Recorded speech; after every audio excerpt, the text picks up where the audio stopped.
All right, let's bring in CTV's military analyst, retired Major General David Fraser. Good morning to you. So I want to first of all pull up the map of the region and get your initial reaction to this. Belarus now saying that this was an accident, that the drones went off course. When you look at the geography, is that possible?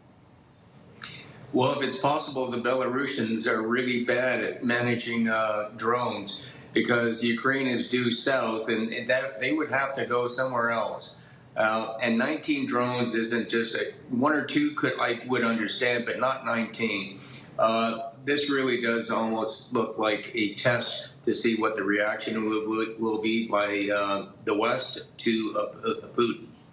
Why would Putin take this action? Well, Putin's been emboldened by his recent visit to Alaska, where he controlled the agenda, his recent visit to China, where, he's now amongst 26 other different nations that are supporting that, ascendancy of a different organization compared to the United States.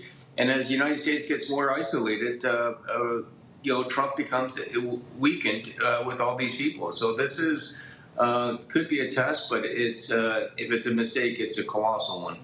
Poland invoked Article 4 to consult allies on the strikes. Many of us are familiar with Article 5, which essentially says an attack on one is an attack on all.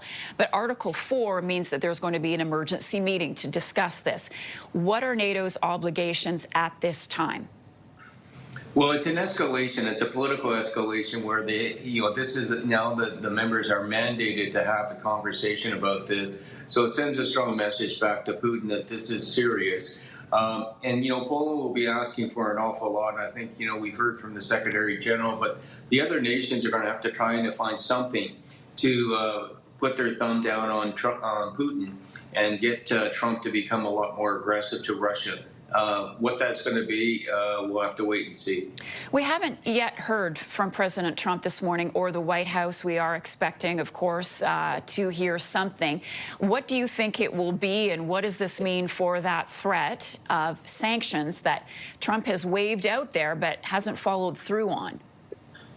Well, Trump's under huge pressure from the Middle East, from Epstein, and now from Russia. All the people that were, quote unquote, his buddies are actually doing things, independently of Trump. So, Trump's under a lot of pressure to pull the trigger on these sanctions, and I mean meaningful sanctions. Take the money, close off the money thing for Russia, take those frozen assets. But Trump's under huge pressure to do something now. As always, appreciate your insight. Major General David Fraser, retired. He is our CTV military analyst.